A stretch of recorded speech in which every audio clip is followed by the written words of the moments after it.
Welcome to the HR on the Offensive podcast, a weekly podcast by Lace Partners, a fundamentally different HR and payroll consultancy. Each week, we tackle some of the most interesting topics facing senior HR professionals. So whether that's from employee value proposition, performance management, people strategy, or even payroll, we cover it all. So join us for the next 30 minutes. And if you like what you hear, subscribe wherever you get your podcasts. Now, on with the show.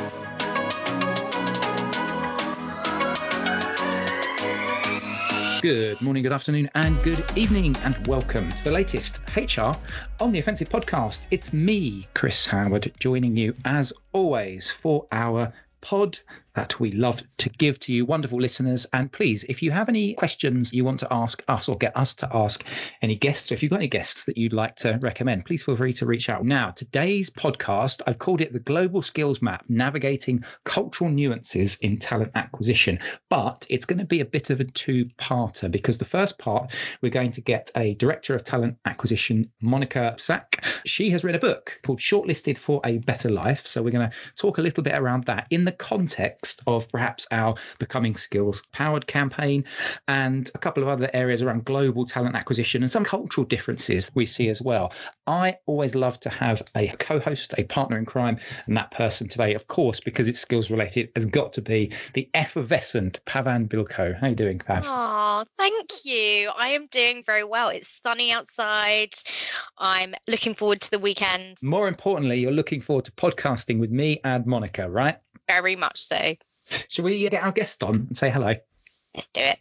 Monika, how are you doing? Hello, everyone. I'm doing very well, and hello from very weird weather in Poland. I love the way you've described that. Hello from very weird weather in Poland. It sounds a little bit Eurovision-y. I'm going to go, normally we do a little bit of an intro, so I'm going to get you to do an intro on yourself, but this feels like a natural segue. For those of you who don't know or maybe have tuned into the podcast for the first time, we ask a fundamentally different question as a bit of an icebreaker. So given that superb segue, because it's Eurovision weekend this weekend at the time of recording, and Monika did that superbly like a Polish correspondent, ready to give her ratings. I'm going to go first, Monika, with this because of your superb segue. Eurovision weekend, for me, it's all about karaoke. So if I was to say to you, you've got one karaoke song that you have to sing, what is it going to be? That's a very tricky question because I'm not a karaoke person. However, I would say something that is related to changes. So I say Changes by Tupac Shakur would be my song. Even though it tackles social injustice and the systematic struggles, it is, I think, very universal song and can refer to our times and also our professional struggles as well. Oh, I love that. That's deep. I mean, I'd also just add to that. Bang, it's a banger as well. Pav, beat that. I can't beat that. The only thing that might slightly beat it, just because this, I think, Chris, is a reality for you and I. We have done karaoke together. And one of my most memorable moments was shouting rather than singing Zombie by the Cranberries in a very, very dark room. So I think that's got to be up there. And also, I think that anything to do with singing and letting off steam is always good, regardless of the weather. So I'm going to say Zombie, although it's not very sunny, is it? Love it. And I've heard your karaoke and it's definitely not singing. Yeah, no. So certainly we're not getting into Eurovision. Before we get into the nub and the actual meat of today's podcast, it would be The Cause. What can I do to make you love me? And that is an absolute banger. And I don't care what people think of me for that. It's a song that my wife says I've absolutely destroyed because her favourite band was The Cause growing up, and I've sung it drunkenly too many times. That's another story. Today's story, we're going to be talking a little bit around cultural differences in talent acquisition, how it might link to skills. Monika, by way of an introduction, can you do an overview of yourself? And then if you can segue into the book that you've written as well and talk a little bit around some of the elements of the book, and then we can start to pick a few interesting discussion topics. Absolutely. So a little about myself. I started my career in the City of London during the time of the credit crunch around 2007. Now I have around 18 years of experience in talent acquisition, and I've seen it from different angles: executive search, running my own company, working for RPO, and finally my love of my life, in-house recruitment, right? So my book is about my career, but also a lot of observations. It's about London, hiring and power, success and fight. And I think it's for everyone related to our industry, so HR and talent acquisitions, those new starters or people who are maybe on the border of burnout and are looking for a little bit of fun. My book is a mixture of advice, lessons learned, but also irony and black humor for people who go through different difficult transitions and transformations, and they've seen it all, but maybe they will still learn something from my observations and my experiences. So I think that's for everyone that is interested in talent acquisition and enjoys corporate life. Monika, thank you for that overview. Can you tell us more about the book? What's it about? How can our listeners use some of the messages that you've talked about? Right. So I think it's talking a lot about cultural differences and the fact that UK and US are regions of talent acquisition, and West is a kind of a Bible for East. So East is still learning from West in terms of how TA process should look like, what we understand under stakeholder management and different aspects, and how it varies. Even though I thought it's almost the same, I still think there are a lot of differences. Companies that want to open up or set up talent acquisition hubs or start intense recruitment in other parts of the world like Eastern Europe and Asia have to be prepared for that, because their understanding of TA might be very different to what other regions understand under this title. And this is super timely. So many of our clients are doing exactly as you say, expanding the use of Eastern Europe, of Asia hubs, mass hiring in those locations. What are some of the hiring challenges they may encounter? You've talked about cultural differences. Can you expand on that? Absolutely. I would say there are two aspects if global companies want to expand into those regions. One aspect is getting your TA team on the same page.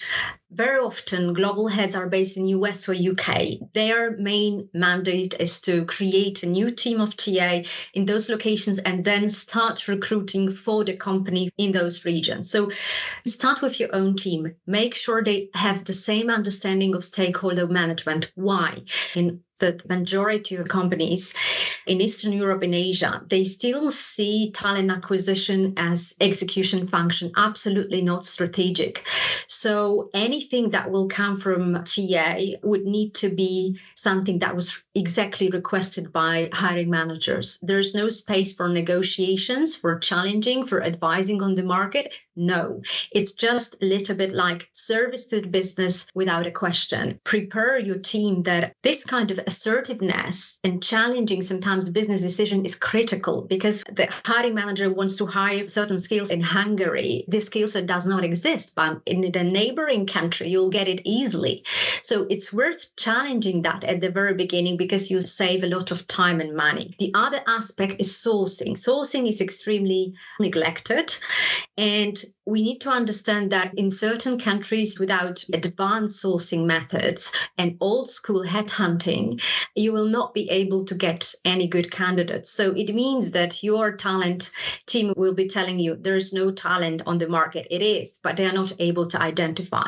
So first thing, get your team trained, have the same understanding of standards, processes, and methods. And second thing is that in terms of sourcing and talent markets, Eastern Europe or Europe in general and Asia are extremely diversified and different. Let's take India and Singapore, or India and Korea. In India, I will get plenty of applications over the weekend, like hundreds, and very often of a low quality. In Korea or Singapore, you get zero, and you will have to devote a lot of time and really sophisticated methods to identify these 3 or 4 diamonds that you will present to the hiring managers. So first of all, it's an absolutely different sourcing strategy. time frames will be different. So you need to prepare your business for different time frames. Also, notice periods and some labor law limitations have to be taken into account. Dynamics will be very different. Different skill set of your sources, of your recruiters, to be able to hire for certain regions. What is also extremely important in today's recruitment world is geopolitical knowledge. It cannot be ignored. Both politics and economics and sources or recruiters that understand the region. It will be very difficult for a person from Argentina to recruit in Europe or in other country because they don't have that feel for geopolitical situation. Even if they have, I mean, from the news, it's not the same if they live it and breathe it. So I think these are the aspects that need to be taken into account. Your TA team and the market that you are recruiting for the company. This is really fascinating. I'd like to dig into a couple of bits that you were talking about. So you talked about how you might get a US company that's looking at expansion, maybe to Asia or to the Middle East or different areas. Do you think that enough businesses understand, how do I phrase this without leading the witness? Does there need to be a blend of local talent that understands the market versus just bringing somebody in expat from your home country, if you like, where you're headquartered? Because I like the way in which you described how mature certain markets are in the West. And so you want to be able to pull across that talent to deliver that maturity and fresh approaches into new locations. But you can't just parachute in a whole new team from HQ. You need to actually blend that with the local talent as well. So can I get some thoughts around that and how important that is that businesses recognize that? It's difficult to combine because very often we are under time pressure. So we don't have much time for training, but they are delivering you local market knowledge, local intelligence that you don't have. I mean, you may have general understanding, but not the specifics. I would say very often I'm being asked the question, what would be your strategy for this and that? I always respond in the same very basic response. Take your time to recruit your team. What I mean by that, among Asia and among Eastern Europe countries, you will find some recruiters or sourcers with the right mentality, with the right skill set. Because, for example, they worked abroad or they worked for big players and they already have this good mindset that we are not just servants, but we are advisors. And then if you take time into recruiting right individuals, they will have a right mindset. You will not waste time to explain them how it should look like. And on the top of that, they've got this cultural understanding, and that's a perfect blend, a recipe for success. Of course, it's not always doable because companies are in a rush, but those, before we go live or before we start a transformation and transition, we should plan in years, not in months. We should do it really in advance to make sure that the teams are trained, everyone is really motivated to learn and to understand how everything should look like. I love that point about planning ahead. And I see organizations doing the exact opposite when it comes to recruitment and being hugely reactive, whether that's global expansion or even domestic recruitment. Can you tell us any experiences that you've got around that strategic workforce planning and how well it can work in a recruitment environment? To be very honest, I don't have that experience. Almost everywhere I was, it was like, we need something for tomorrow. Unfortunately, this planning saves plenty of money and time. And I've learned so much, but really experiencing the opposite. What I would always advise in terms of transformations, transitions, big changes, is doing discovery sessions with your regions, with your countries, to understand what is really critical, what needs to stay there. This, I think, will help the company to understand how big the project will be. If it's not just easy to consolidate, certain things may need to stay in the market, in the country, certain might be centralized, the other may need to go through RPO for many different reasons. So I wasn't fortunate enough to see everything done by the book, quite opposite. Yeah. And I think that's very realistic of what we see today. We can evangelize as much as we like about the benefits of skills-based strategic workforce planning to enable the talent acquisition function, but that is a real disconnect that we see time and time again. So just coming back to your book, is there anything that's in the book that surprised you when you were doing your research or surprised you as you were writing it? And if not, what are other people taking as surprises from your book? I would say that everything that was there, these were the stories that were sitting quietly in my head for years. These were observations, my experiences, but not only mine. So it's truly coming from my heart. I had a need just to get it out of the system. However, I hear from people, especially coming not from our industry, but from corporate world, they are fascinated by the fact talent acquisition is so multidimensional, strategic, and it requires not just recruitment trends knowledge, but also geopolitical and a lot of strategic thinking, and that it's so much going on behind the scene that is not visible to other people. Also in executive search from HR professionals, I've heard that they are surprised that there are still companies that get it so wrong at the beginning when it comes to planning, and that they do kind of basic mistakes and then everything is suffering. They thought it's just a legend. Also, the fact that some people from the business think that the change is easy and that after going live, everything is perfect. It's never like this. And I think it's information I got from the market that they share the same. Yeah, this is interesting. I think so. You talked about when you see organizations that have suffered and have almost done it wrong. But if I flip that, are there any traits you can spot where a business is doing it well, or they make a success of being able to move from one sort of location to another? I'm guessing you'll probably say that without wanting to put words in your mouth. That's why we got you on the podcast, so that you could say it yourself. I'm also interested in internal mobility, because maybe we can touch on that in a minute, but we're talking about how organizations can't just parachute in a TA team from one side of the globe to the other and expect them to have the understanding of the local environment, of the geopolitical side and things like that. But does that then apply when you're looking at internal mobility as well? That's probably a question that, Pav, I'd like you to get some thoughts on as well. But we'll go for Monika first, because I'm thinking at this mainly through the lens of mobilizing TA teams, but actually internal mobility, we talk about a lot at LACE, and the importance of that as a internal talent pool. If you're experiencing those same cultural difficulties in setting up TA function, which is then looking outward, do you think that there are similar difficulties with internal mobility? And what have you seen in your role working at Lenovo and other companies? So internal mobility is rare, unfortunately. And I think that companies are improving, but still it's a lot to be done. I think that would be a wonderful solution for many reasons, because very often those people are top performers and they've got very strong skills. They've got culture understanding, very often from different roles and very international, so they can be utilized in other regions as well. However, I haven't seen that happening a lot. That will be probably the easiest solution. Also identify top performers, enable them to progress, look at the skills, how they can utilize it. Very often we have people from being born in a different country, working in different countries. They really get this grasp of cultural differences. But it's ideal world. It's not happening like this.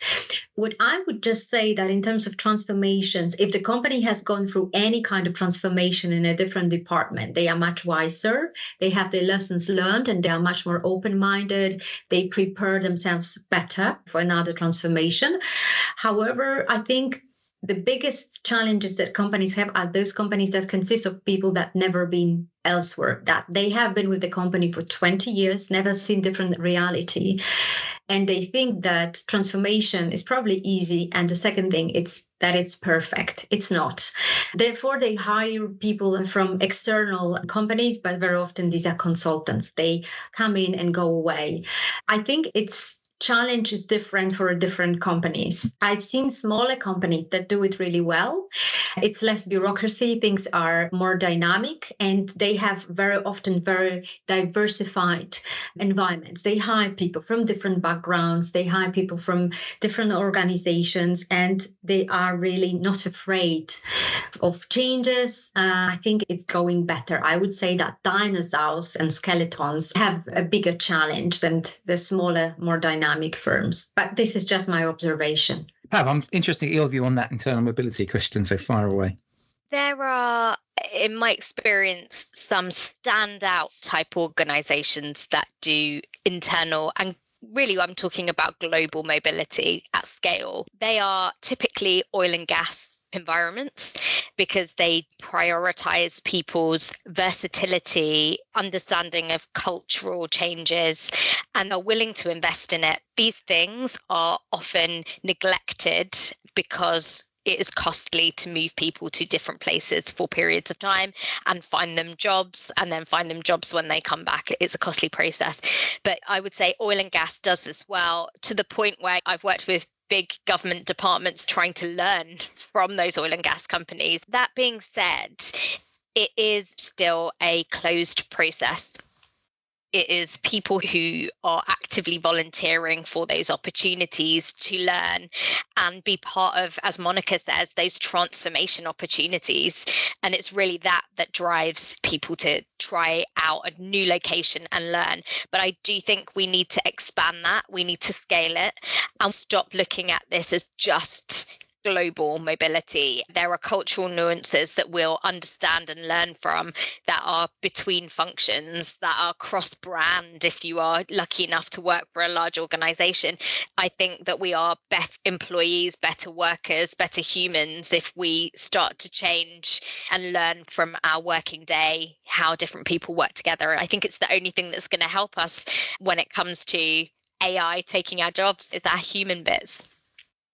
That's a really interesting point that Pav mentioned about global mobility and internal mobility. There's so much complexity around it. I've got a friend, for example, who works for a multinational organization. He's moved from London to Singapore to head up one of their Singapore functions. The complexity of that process really does ring true with what you were saying, Monika, about how this is a rarity rather than something that is a regularity. I've got a couple of questions I want to ask you just before we wrap up, because we've got our Becoming Skills Powered campaign. I wanted to get an external view from somebody like yourself around this idea of skills-based organizations and how easy or difficult it is on a global scale to implement that. So just by way of a recap, we're talking about how organizations need to think less about the traditional marketing team, people, finance team, finance people. It's less traditional and flipping the mindset into, well, let's think of the body of work that we have to deliver as a business. There are a certain set of skills we have. So let's match the type of work to the type of skills rather than a traditional hierarchical organization.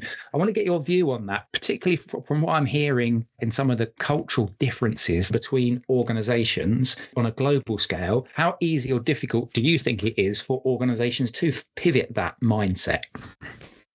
Right. Not an easy one. I would say it's very difficult. And this is related to what I have mentioned earlier. Markets that have been in that industry, that have been living and breathing recruitment, HR for many, many decades, like US and UK, they have seen it all. And they are much more brave. They are much more open-minded. They will not be looking at job titles, skills on your resume. They will be looking at what you really bring, what you really can do. And if you prove yourself in something, they will trust. It's different in other parts of the world because our TEA is still quite new to them. So they will be more cautious. They will be looking at years of experience, at proofs, at your certifications, rather than, okay, this is Mr. John and he has done this and that. I think we can utilize his skills on a different project.